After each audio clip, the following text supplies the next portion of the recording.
It's Saturday night, and Saturday night's all right for fighting. Reach up there, pull those belts tight. One more time. Boogity, boogity, boogity. Let's go racing, boys.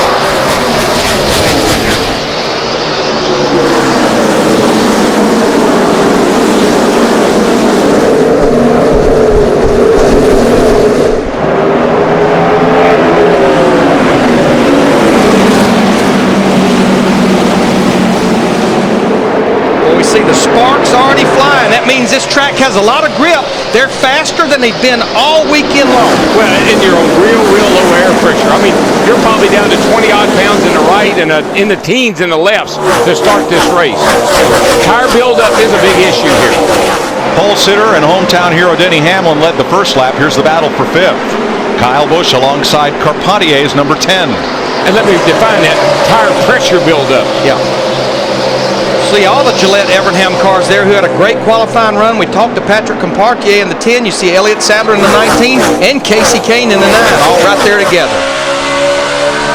Kahne looking out at Elliott Sadler to his right with Montoya. Kahne got his first ever Cup win here from the pole. Yeah, that was an exciting race for Kasey. Remember, he held off Tony Stewart, his hero, to get that win. Led over half the race.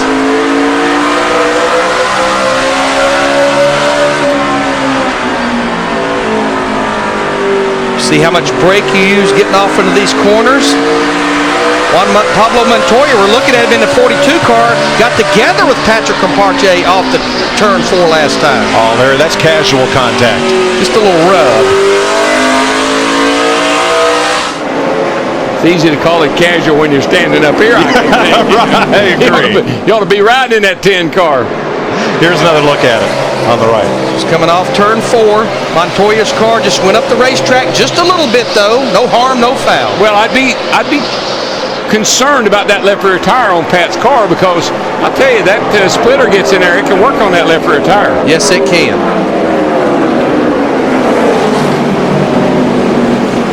Tell you what, that we see that 48 car right there, a little bump and run knocked him out of the way, but that 48 car, I watched him yesterday, Jimmy Johnson. I think that's the car you're going to have to beat. Like Jeff Hammond said, he's always right when it's nighttime.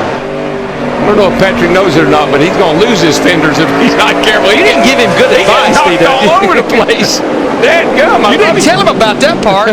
Now Carpentier gets down to the inside in front of David Ruderman. Yeah, that's finally he gets down on the bottom. That's what he was trying to do, but nobody would let him. Kind of reminds me the first time that Pablo Montoya ran a short track. They kept telling him, take care of the car. He said, how do you take care of it when everybody's beating on it? That's right. I'm doing my part. Stewart looking for and getting a little room on the outside of Ruderman. This is for 13th place. Now, one thing we want to keep an eye on, and we don't want to harp on it all night long, but brakes here can have a problem with brakes if you overuse them. Carpentier holding his own with Stewart. The reason I mention that is I see these guys really pounding these things off in the corner, using a lot of brake. Steve Burns. Well, Mike, I talked to one of Darrell Waltrip's favorite people in the garage area, Doctor Who, Ronnie Brooks. All right. Yeah, man, the shock specialist on the 20 car for Tony Stewart, and he said, we may not be good early, but we've made some changes to this race car that will help us later on. We've just been looking for a little bit more grip for Tony. Well, and as I mentioned, this was an impound race. They got 1 2-hour practice in the middle of the day yesterday when the track didn't have a lot of grip. It's cooled down now and has a ton of grip, so you had to kind of figure that into what you put into the car to go qualify. And good teams and good drivers, they can anticipate. That's a word that I love in racing. The crew chief, the shock guy, the driver, they all anticipate, what's my car going to do at 20, 30, 40, 70 laps into a run. A lot of action right there. Michael Waltrip's 55 was racing with point leader Jeff Burton, the 31, and Paul Menard and Clint Bowyer, and Michael got up and into the wall a little bit. Yeah, I think he got a little smoke coming off that right side now. Let's see how hard he gets into it. Oh, yo. Yeah, he tried to climb up the wall. Maybe went up the hill. He wasn't trying to fetch a pail of water either. Denny Hamlin is trying to check out from this field, and he's doing a pretty good job of it. Martin Truex in the 1, slipped into second right in front of his teammate Mark Martin. Then it's Reed Sorensen. Kyle Busch has worked his way up to fifth. Now, we documented as we took the green flag, Jeff Gordon had to start this race at the rear of the field, and I've been watching him. He's in a box back there. Right now, he's only moved up 3 positions. He's moved up to 40th, but the big problem is the leader is only about 6 to 8 seconds behind him. That's the problem on a short track. Even on a good day, Larry, that 24 car struggles in traffic. I mean, we've seen it time and time again, and he's in very heavy traffic. Jeff Gordon is going to need frequent caution flags to keep in touch with the lead pack, because here they come. 15 laps complete. Denny Hamlin from Chesterfield, Virginia has led them all. You're watching NASCAR on Fox. I got a special delivery today. I'm up in front, and that's where I'm staying. Green flag at 72 laps. The real fight will be up there with those guys on the inside line, like Scott Riggs in the 66 and Jeff Gordon in the 24, trying to be the first car lap down. You're the first car lap down. The caution comes out. You get what we call the free pass back on the lead lap. Short track Saturday night. What better time for a crank it up with NASCAR on Fox?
Happen fast, but it takes the field a long time to sort out and get anywhere near single file. Now Kyle Busch has moved up to third in the number 18. Martin Truex, who started this race second and ran there for quite a while, has dropped a spot to sixth. Matt, what's the matter with Truex? Mike, lap 20, Martin asked if his brakes were glowing. Kevin Bono Mannion pitted right across from the entry to turn 1, said no, they look fine. Relative to the others, they look great. And then right before that stop, Truex asked again, are my brakes glowing? They responded again, no. He says because the pedal is down and it's bouncing around, so there is some concern about the pedal, the braking system for the one at Truex. Now, let me just explain something. When you feel that vibration in the pedal, a lot of times that vibration will knock the pads away from the rotor. So when you first initially go to the brake, you won't have much pedal. You got to hit it a lick. You got to hit it a lick to get the pads pushed out. Oh, that was Sam Hornish who brushed the wall. There's some wall brushing going on back in there, I'm telling you. Talladega winner Kyle Busch is moving forward. Steve? Mike, the Joe Gibbs cars run first, third, and 10th. Kyle Busch on the last pit stop, they made air pressure adjustments. They made a wedge adjustment. Similar condition for his teammate Tony Stewart. They just needed to be freed up in the middle. Hey, Steve, everything's gone right for Denny Hamlin lately. How's his golf game? Well, Mike, Chris Devoto told me last week, when you're hot, you're hot. Denny Hamlin had a hole-in-one on a course at the Peninsula back in Cornelius, North Carolina, and he says he has witnesses. Wow. Yes, he has been on a roll this week. Well, Darrell, you said Talladega's a par 5. This is a par 3. Yeah. Hamlin had a hole-in-one on a par 3, and he's led every lap tonight. Yeah, well, he's setting up for another one here tonight. I can tell you that. That car is awesome, man. That thing is pulling away from everybody except little buddy back there, Mark Martin, and he's keeping him in striking distance. But I think this car we're riding with, I think he's going to be a player here before too long. He just drove by Kevin Harvick in the 29. We're riding with Dale Earnhardt Jr. in the 88, started back in 22nd position. This is a battle for 6th that we're watching right now.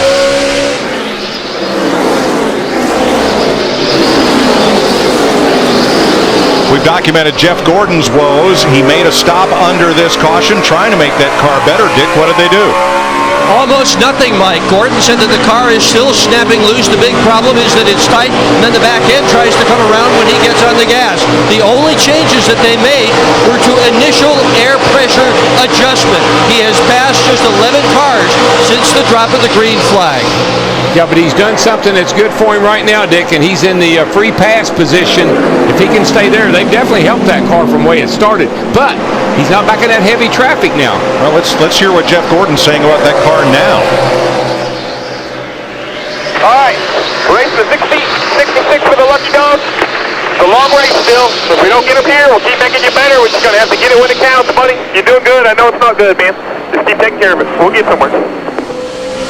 That was during the caution flag.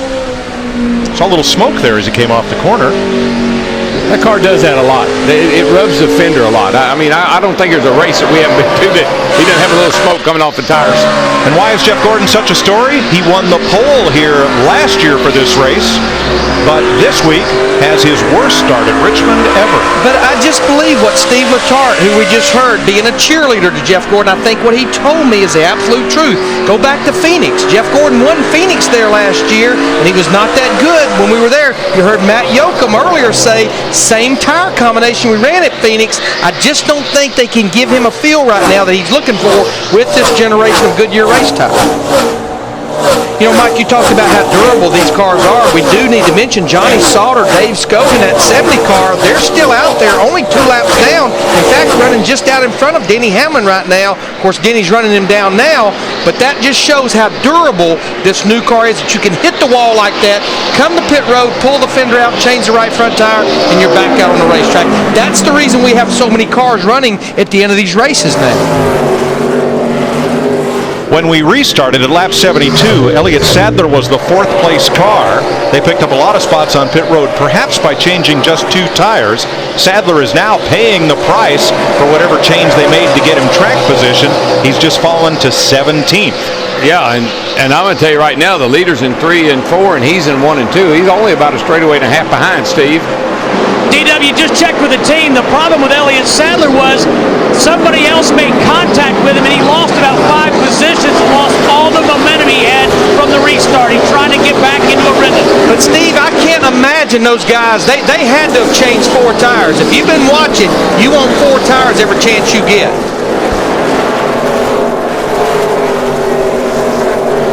At the front of the field, the Richmond area fans, and there are lots of them here, have had plenty to cheer about. Their boy, Denny Hamlin, has led every lap so far.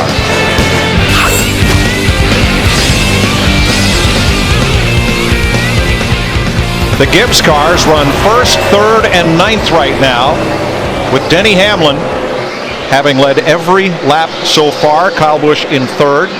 Tony's in the top 10. While we're away, Kevin Harvick moved into the 4th place, and Dale Earnhardt 5th. Martin Truex slipping to 6th. Still 31 cars on the lead lap. Let's look at the biggest movers in the race so far. Clint Bowyer for Richard Childress, plus 20. Krista. Mike, before that caution came out, Clint Bowyer was actually the fastest car on the track, but on his pit stop on the radio he said, "I'm sorry guys," before they went green. What was he apologizing for? Well, he bumped a couple of the guys, hit them, gave them a little sheet metal kiss, if you will, on the stop. His crew chief Gil Martin said, "Clint, you don't have to apologize, these guys are tough." I tell you, I knew even when we saw that 07 car qualify back as far as he did in 31st that he would be a player tonight. He finished 9th at Talladega. That was his 6th consecutive top 10 finish, sitting quietly 7th in the Sprint Cup Series points. Tell you one thing, Larry, been watching these cars, watching our monitor, our lap times here, and a guy that is really picking up, that guy right there on the screen, the 29 car, Kevin Harvick, he's been a couple of tenths quicker than even our leader. Matt? Kevin Harvick told Todd Berrier's crew chief right before their stop that they needed to make a big swing and adjustments because the car was so loose as soon as they even touched the throttle. It was spinning out sideways loose. They made a number of changes, and it has really come to life. He is moving toward the front, and then one of the goers would be the one of Martin Truex Jr. More issues with his brake pedal. He said it's really bouncing now.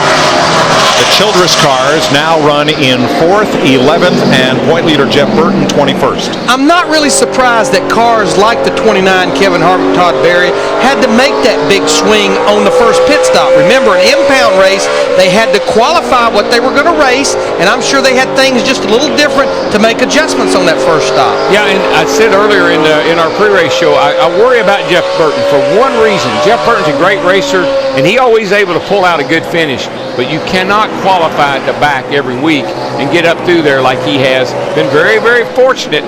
That's going to bite him before it's over with.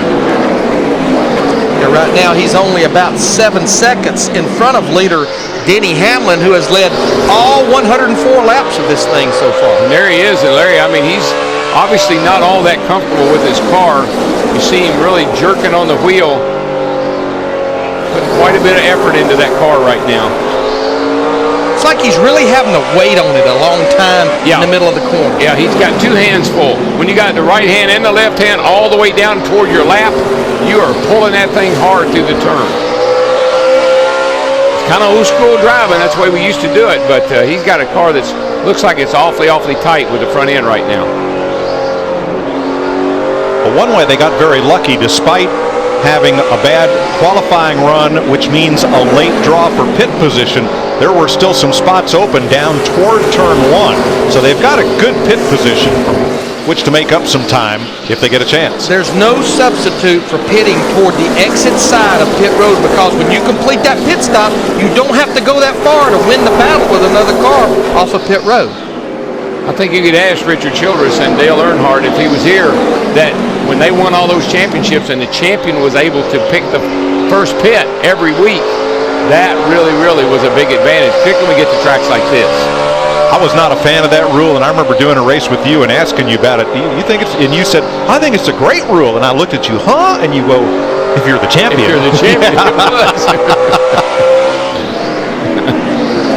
David Reagan and Jimmy Johnson. Boy, Reagan has been a great, pleasant surprise to the Roush Fenway organization this season, and he was the fastest Ford pretty much all weekend going into tonight's race in that number 6. Just like at Talladega last week, the fastest Ford all weekend long, had a top 5 run down there, and has quietly moved into 15th in the Sprint Cup Series points with his 6 car. And it's like some of these drivers, it's like a switch is flipped, but it's two things. The driver gets better, but the team gets better of giving the driver what he needs so he can do his job. 109 laps complete at the former Richmond Fairgrounds Raceway, now Richmond International. Denny Hamlin has led every lap, but it's a long way to go in Richmond. NASCAR on Fox. Denny Hamlin has led all the way, 118 laps in, 282 to go here. Time for an AT&T race break, and Hamlin in all 5 of his career Richmond Cup races, he has led. In fact, this is the 4th time, or 4 different times, he's led more than 100 laps in his career. He's only won one of those races. But Jeff Hammond, how about the pace of this race so far? Just one caution. It is wicked fast. I mean, right now I'm really surprised. These guys are playing awful nice as far as a short track race at this point. And basically Denny Hamlin is having his way with this field at the present time, but he's got to make sure he doesn't get complacent and not keep up with this racetrack. Otherwise, take for example his teammate Kyle Busch. He knows what Denny's got in his car. He knows what's going on, and he'll also know what kind of adjustments they're making, and they can get a little more aggressive if they need to so they can run him down. Kyle Busch currently running 3rd. Mark in between the 2 Joe Gibbs Toyotas. Steve Burns telling us moments ago about Kyle Busch's transmission, about, hey, I'm stalled where I am. I'm going to try a different place on the track. Well, it's a great thing about Richmond. You can move around. You run the low group. You run through the middle. You can run high. You can try a lot of different lines to figure out whether you can get a little bit more grip or at least work on the problems that you're having. So right now I'm watching Kyle Busch. He's gone back to the bottom. But here's a guy that's starting to drop like a rock. Early on, it looked like Jimmy Johnson was going to have a good solid run tonight, but he's presently 27th. But he's knocked the left front fender in. He got together, looks like here, with a 38 car. Keep watching here. There he goes, right there. He got together with Gilliland, and that knocked that left front fender in, and not so much it probably hurt the aero, but he's definitely got a fender rub, and that's not a good thing. You keep watching it. Again, that's annoying. It could be upsetting the race car. Jimmy Johnson, who swept the races last year in Richmond, winning both, currently 27th. You were watching on board through the AT&T car of the points leader, Jeff Burton, and the damage caused to Jimmy Johnson. And here are the top 4 car numbers picked by our viewers to win today's race. You can watch our pre-race coverage each week to play. Remember, next Saturday night we'll be in Darlington. Those are the numbers for now. Again, Denny Hamlin holding off Mark Martin and Kevin Harvick moving into third ahead of Kyle Busch. This has been an AT&T race break. Let's rejoin Darrell, Larry, and Mike. Thanks, Chris. One more lap, and we're at the quarter pole of this race. Actually, we're past it. We're 124 now out of this 400 lapper, and Hamlin's led every lap with a long, long way to go. You know, last night's race started out like this, Darrell. The first half of the race was run with only one brief caution. Then things got pretty serious. That's short track racing. I mean, you know, you get aggravated with your car, you get aggravated with your crew, you get aggravated with people out there on the track. You start retaliating a little bit here and there, and it happens late in the day. But one thing I noticed, the top 20 cars, Larry, are within 1/10 of a second of running the same speed. When Kyle Busch said, I'm stalled out, everybody's stalled out. Yeah, I mean, you go back to qualifying yesterday, a car that missed the show was less than 0.5 of a second slower than Denny Hamlin that sat on the pole. So it's been very close and tight here all weekend long. We talked about Patrick Compartier. Darrell talked to him under the pace laps. Qualified 4th right now. He's about to fall under the clutches of our leader, Denny Hamlin. So when he puts the 10-car lap down, we will have 27 cars on the lead lap. And look at that next car he's zeroing in, that 48 of Jimmy Johnson. 132 laps complete. Fields in turn 3, ready to go green with our Claritin Clear the Drive restart. Get Claritin Clear. Get back to feeling like yourself again. Denny Hamlin, Mark Martin, Kevin Harvick, Kyle Busch, and Dale Jr. will bring them to the green. I think we're going to see some action now. I think that 29 and that 88 both are pretty darn good.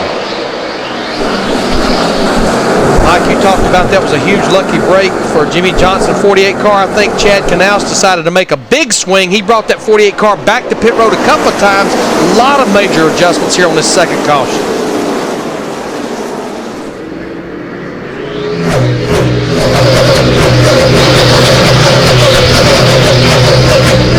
When your car's like Hamlin's, better than everybody else, last thing you want is a caution flag. When you're trying to catch somebody like that, you wish they had one about every 25 or 30 laps. 3 wide into the corner. Yikes. Is this going to work? Sometimes. And what you've got at the top right there between the 88 and the 1, you've got a battle for 5th position. What you have down at the bottom, you've got a battle trying to be that first car a lap down. And then McDowell gets into Brian Vickers, shoots him up the racetrack. Wow. I don't know how he said that. That's part of the excitement of short track racing is you can do that. You can give a guy a wheel and move him over without either car wrecking, and you go on to race again another lap or 100. Yeah, well, the thing about turn 1 here, it's like a funnel. It's all great, big, and wide right here, but when you get down to turn 1, there isn't a lot of room there for 2 or 3 cars. And that stacks up the field behind the incident. No caution. We race on. But what that did for Michael McDowell in the 00 car, it now puts him that first car lap down, and he's actually battling Jeff Gordon in the 24 who wants to get up there and be the first car lap down. Dick Berggren. Well, Jeff Gordon says that the car is a lot better than it was at the beginning of the night, Mike, but it is still very tight when the right front drops down on the bump stop. That basically takes the suspension out of the right front corner of the car. Crew Chief Steve Letarte all night long has been encouraging his driver, telling him that they're going to get it, they're going to get the car better. What they really need to do, and they do understand this, is to become the first car 1 lap down, and it looks real good for that right now. Oh, we got a spin off turn 2, guys. Montoya in the wall. And caution waves. Come on, boys. Got the left front damage. See if you can get it fired up. You're still good. Leader's getting into 1. Caution for the 3rd time tonight. A lot of damage. Just left front tire lightly. is down. Remember, after finishing 2nd at Talladega last week, Montoya moved into the top 12 in points. Bet somebody gets into that left front and cuts it down. Look on the right side of your screen from the Goodyear blimp. He's next to J.J. Yaley there, the 96. He just got loose and lost it. Yeah, I don't think I think that left front went down when it did that right there. NASCAR Sprint Cup Racing on Fox is sponsored by Chevy. The most wins in NASCAR history. That's an American Revolution. Green flag, 237 laps in, 163 to go. And Denny Hamlin, who's led all but one caution flag lap tonight, steps out with the lead ahead of teammate Kyle Busch, Mark Martin, Martin Truex, and Greg Biffle after a long red flag for a 10-car pileup. I think Denny must have heard Kyle say, I'm going to try to get up on the outside of him on that restart. He took off, man. He shot out like a cannon. Yeah, we have 19 cars on the lead lap. We have one car officially out, Kurt Busch in the 2 car, and we have 5 or 6 cars in the garage area trying to get back out on the racetrack. See Dale Earnhardt Jr. there in the 88 car, one of the cars that came to pit road under that last caution to get 4 tires. I'll tell you what, Larry, these guys are still trying to wreck again. A lot of smoke from Robbie Gordon locking it up into turn 1. Locking them up, going down in the corner, and 3 wide again.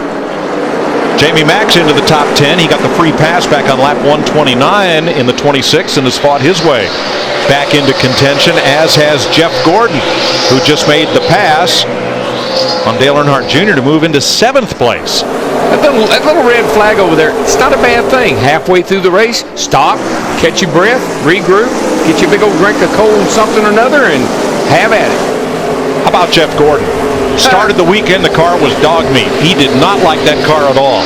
They qualified the worst he has ever started at Richmond, but they've kept working on it, made that car better and better. Now it's a top 10 car.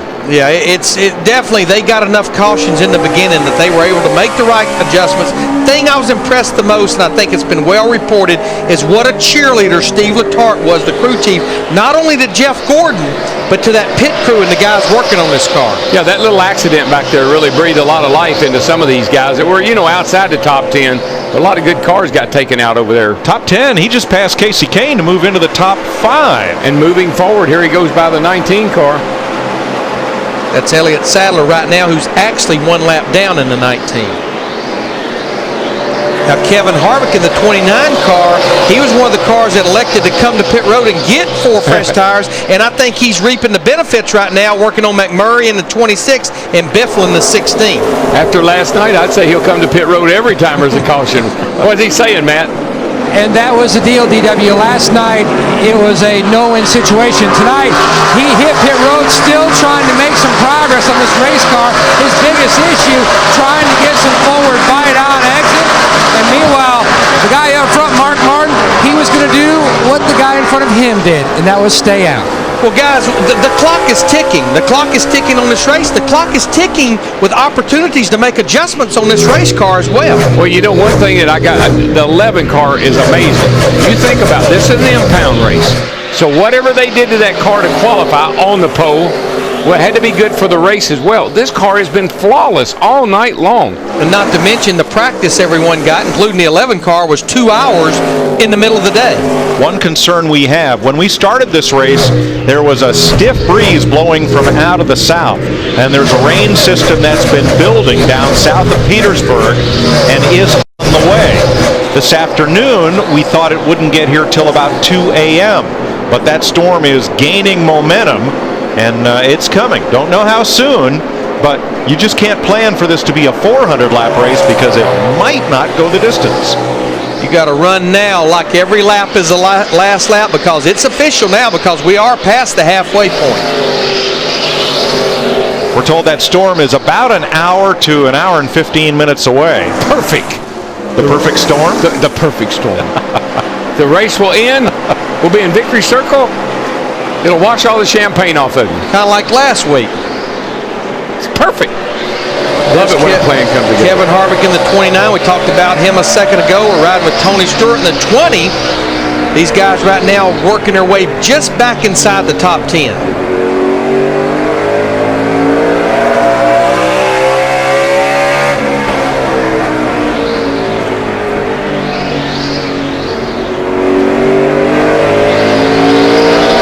Just in front of this car is right here, a car that we've not really had a lot of time to talk about tonight. Our Daytona 500 winner Ryan Newman in that 12 car had a great finish at Talladega. Since Daytona, they really hadn't accomplished a whole lot, but now it looks like they're maybe getting back on track with that 12 car. Yeah, he's sitting there in a nice spot.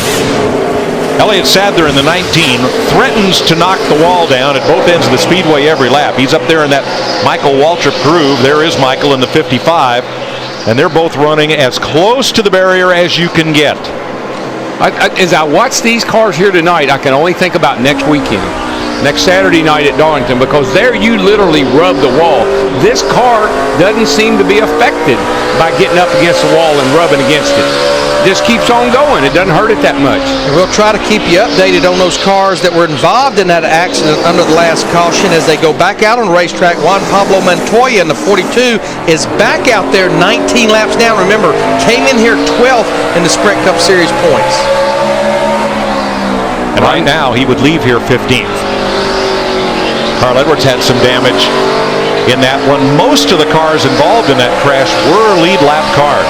So it has really changed the complexion of this race from about 10th on back. Yeah, Burton had a lot of damage, but he's going pretty good. And here's Mark Martin, who's saying, okay, boys, it's getting a little late in the evening here. Might be time for me to show you I've been saving a little something, which wouldn't surprise me one bit.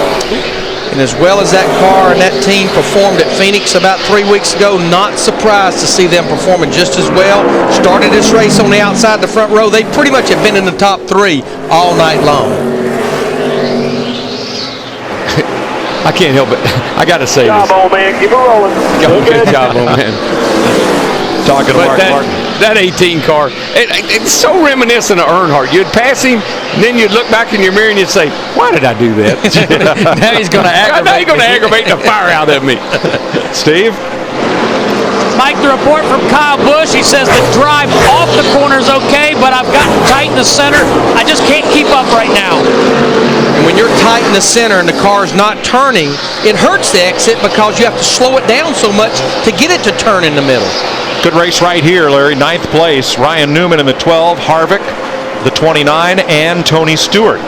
All racing for position, 9th, 10th, 11th. And that was a little bit of give and take there on Kevin Harvick's part. We've seen so many cars get in trouble off turn 2 because the cars lunged to the wall. Harvick rolled out a little bit, and he went ahead and let Newman have the position. And wonder if these two guys are going to work together tonight, because they didn't seem to work together too well last week. But I tell you, Dale Jr. got a little bit better car, but you've got to, again, tip your hat to that 24 bunch. This is a pass for 5th place. Jeff Gordon started this race last. For him to be in the top 5, 250 laps in, is quite an accomplishment. And the reason he had to start last, as you said, he qualified well back there, but when they went to crank the car, it wouldn't crank. They had to work on the ignition and the starter, and per the impound rule, that's an unapproved adjustment. They had to go to the rear of the field.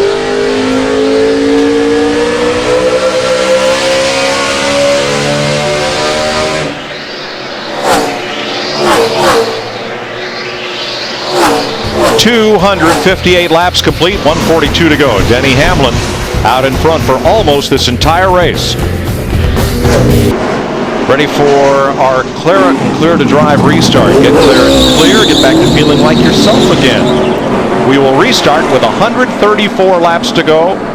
That means one more pit stop in the offing and a lot of racing. Here we go. A little bit of an interesting situation. The 44 and the 55, Michael and the David there, they stayed out. They're on the tail end of the lead lap, trying to get it back to hard way if they get a quick caution here. It'd have to be a real quick caution, I think. Whoops. Whoops, it didn't take but a half a lap. But now they will battle each other to be the first car a lap down to get the free pass should we get the caution flag out. They've got to battle each other and Dave Blaney. Yeah, Blaney's right there too. And David Reagan. Yikes. You ready? I'm ready. But what you got to do, grab those sound knobs and just twist them as far right. Let's crank it up.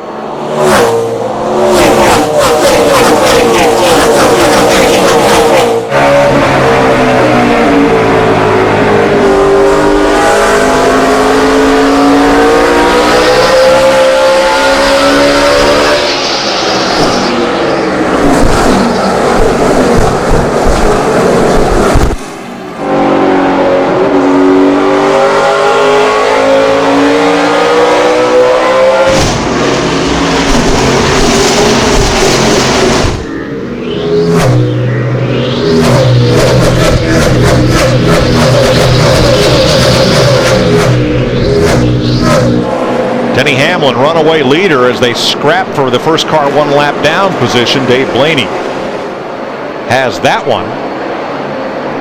Then it's Mark Martin, Dale Jr., Clint Bowyer in there. But Hamlin and Busch, once again, the class of the field.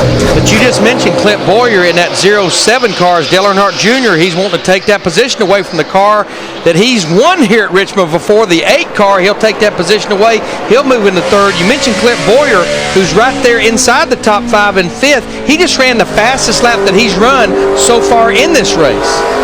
Krista. That's right, Larry. And before the caution came out, his spotter, Jimmy Kitchen, said back on lap 250, Clint, you will take the lead 50 laps from now. Obviously, things have changed a little bit, but I know Steve talked about minute air pressure changes. I can top his 3/10. Clint Bowyer made a 0.2 of a pound adjustment on the left rear on that last stop. And I know that's twice we've heard 0.2 and 0.3, but for every pound of air in this radial tire, it's like changing the spring rate of that tire about 15 to 20 pounds, so it's actually more of a change than you think.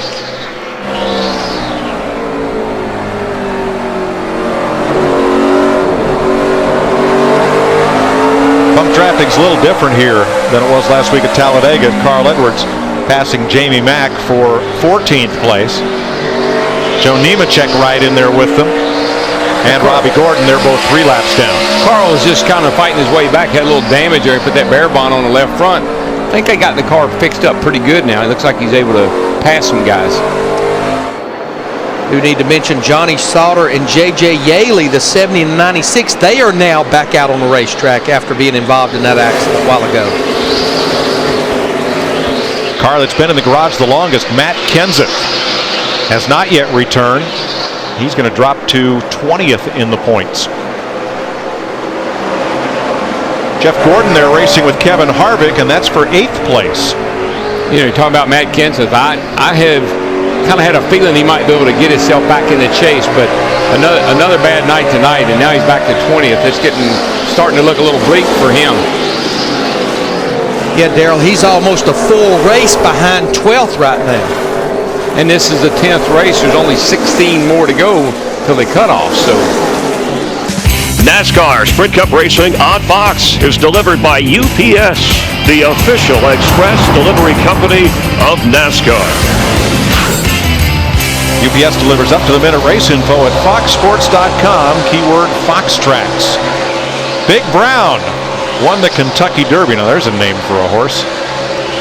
Sucker could run, I'm telling you that. From the 20, he came from the outside 20th spot. Was supposed to be like the worst starting spot in the world. He must have watched your brother race, because he ran that whole race on the outside. He did. I love the way that jockey rode him, though. He kind of pulled him back here a little bit going into turn 3. Then he kicked him in gear and came off turn 4. Because I'm not even sure he was even in the top 3 or 4 going off into 3. Big old boy took the lead. Speaking of running the outside, there's Michael Waltrip, 23rd place, 1 lap down. He and Elliott Sadler have been running that high line around the racetrack lap after lap. I don't think he's got much right side left in that unit. He is rubbed on the wall all night long. We've got 19 cars on the lead lap as we've got just a little over 100 laps to go. Right now, Dave Blaney in that 22 car, he would be the car in position to get the free pass, the first car a lap down. The out of the race list has grown in addition to Kurt Busch, Patrick Carpentier, Michael McDowell, and A.J. Allmendinger in the garage. But Darrell mentioned Matt Kenseth in that 17 car fighting for every point they can get. They are back out on the racetrack. Right now it looks like the only car in the garage area trying to get back out is maybe David Gilliland in that 38 car.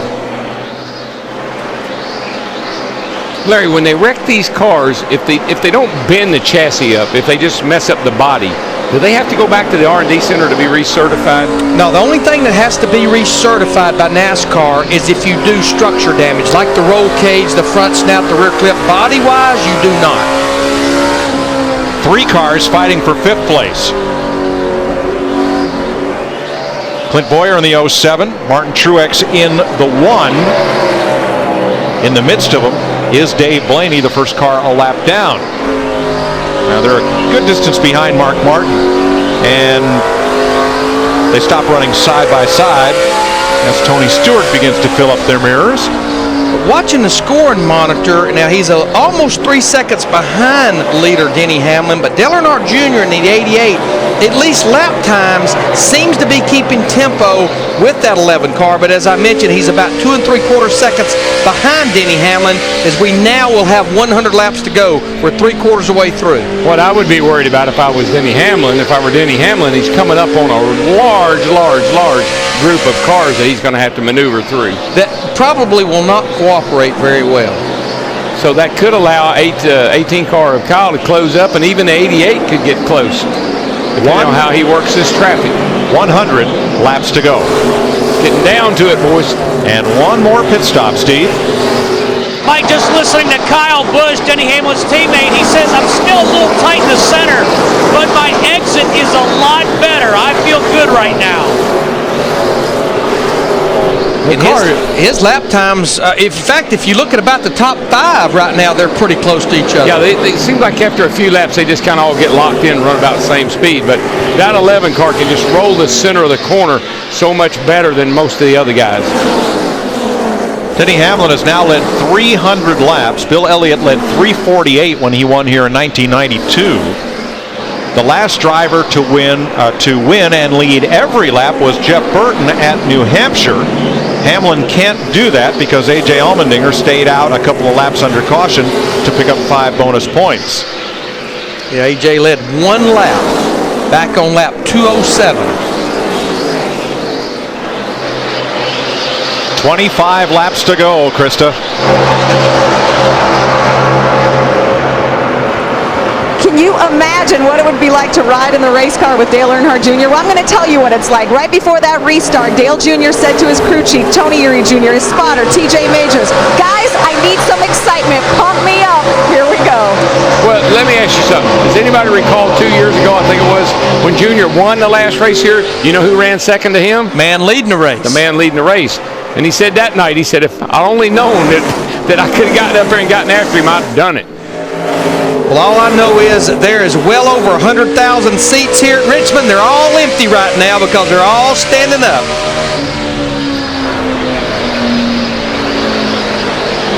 Junior's car looks like might just be giving up now, Larry. I think they tightened him up too much. That's why he's running up the hill the way he did. It's good for a lap or two, but it goes away. Kyle had a good look at him underneath in turn 2. And Kyle Busch is running the bottom, but Junior keeps it wound up just enough that Kyle Busch can't get by him down the straightaway. You'll see it right here. Kyle Busch should go to the bottom, but look at what happens off turn 2. Junior gets the run on the high side. And I tell you, Denny Hamlin is just loving this. Because while they're messing with each other, he's on cruise. Yeah, I think he's just running his car just hard enough right now. Yeah, looking at the lap times, he's not running anywhere near what he could run, I don't think. Busch again to the bottom, trying to scratch and claw out a second place from Dale Jr. And with 20 laps to go coming to the line, Denny Hamlin in the 11 has pretty clear racetrack in front of him right now.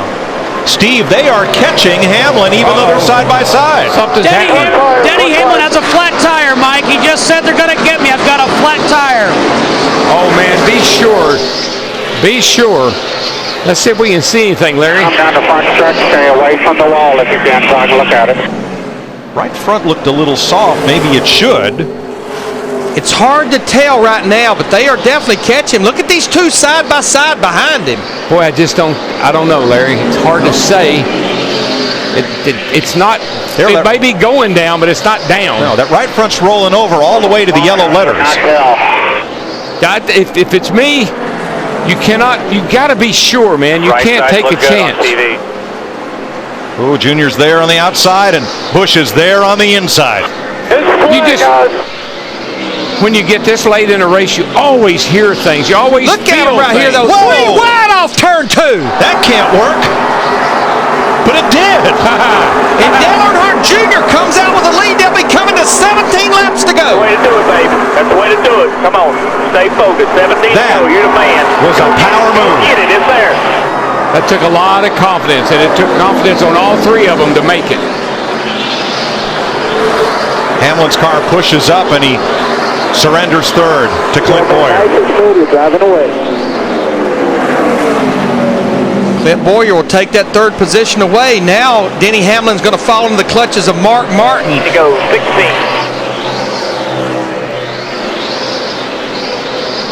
It's just hard to tell that right front is soft on the 11 car, but something's got to be a myth.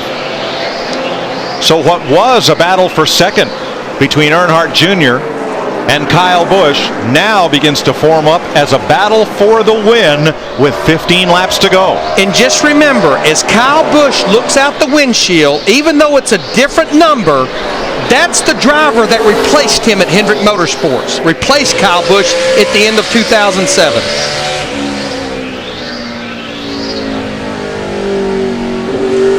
Well, 15 to go. The 11 was so close to having a perfect night. So close. But Darrell, I said it earlier, we've seen it so many times. It seems like especially at the short tracks with that 11 car.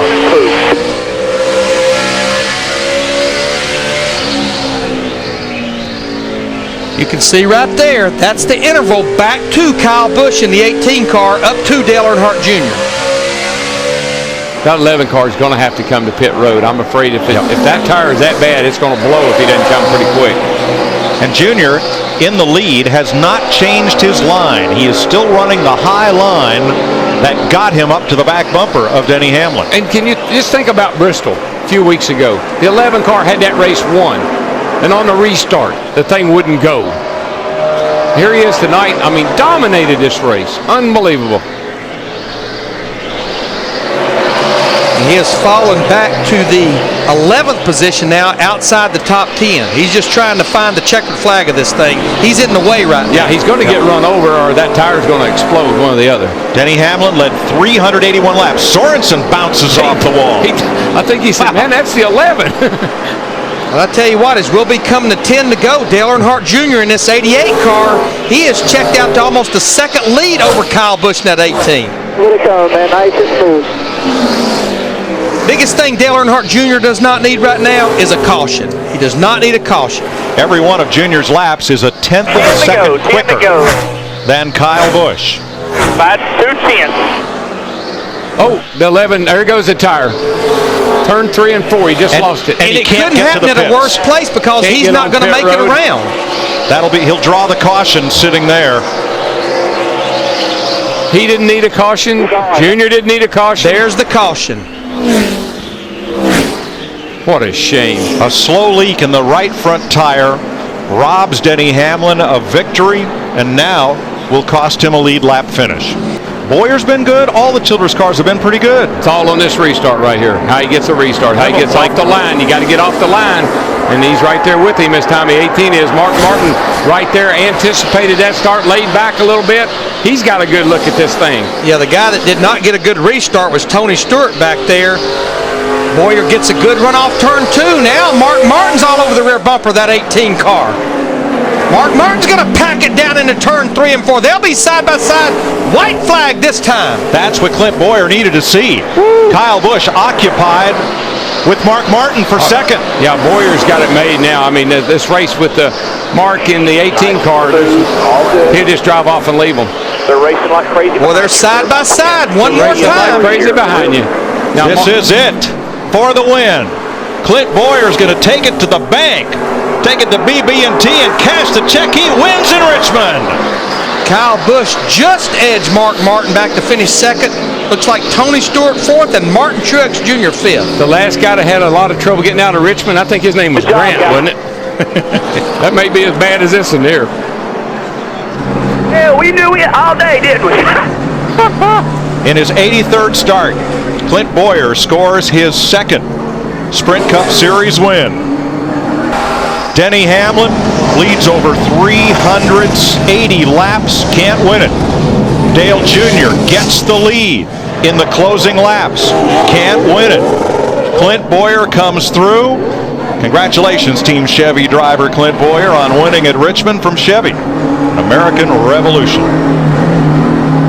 Denny Hamlin dominates. Dale Jr. leads in the late laps, and we have a surprise winner. Yeah, you know, racing is full of emotion. We saw it from Denny Hamlin having his problem and Dale Jr. having his problem. And I think Clint Bowyer, that's a sign, Steve Burns, never give up. Yes, indeed, Larry Mack, and it is one jubilant race team down here. Richard Childers has already congratulated Clint. He dives out of the race car. Clint, what a wild night. What does it feel like to be here in Victory Lane at Richmond? Man, it's just awesome. I love this place. I messed things up in qualifying for these guys, and we just dug deep and worked hard, and things worked out. It was just took advantage of a misfortune right there up front, but just really happy for BB&T, and this Impala Chevrolet was fast all day. Jack Daniels, Trek TV, everybody involved in this thing. Just want to thank everybody. This is awesome. It's what it's all about. Second career win for Clint Bowyer. Let's go to Dick Berggren. This copyrighted telecast may not be reproduced, retransmitted, or used in any form without the authorized written consent of NASCAR Broadcasting. NASCAR would like to thank all of our loyal fans for your continued support, and we hope you enjoyed today's broadcast.